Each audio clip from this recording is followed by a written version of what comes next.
All right, guys, how far do your deer go? I'm betting you really don't know. You may think you know, but you don't.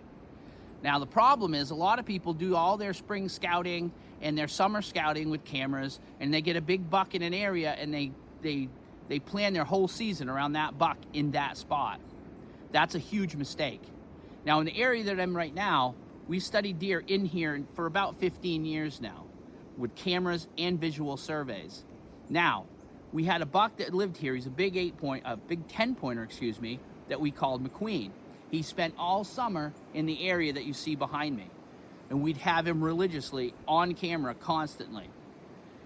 During the rut, he was directly straight that way 4.5 miles and stayed there during the whole rut. Then during the winter, he'd make another migration 6.5 miles that way and winter.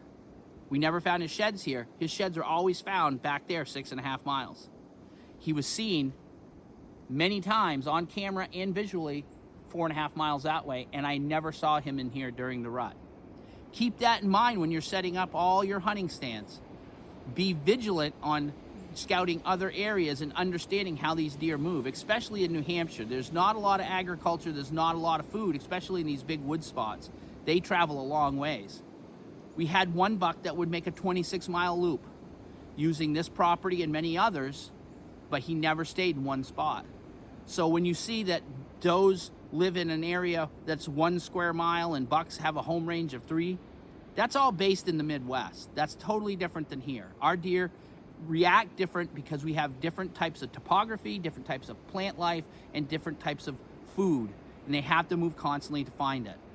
So be wise. Always figure where they're going to be during the rut.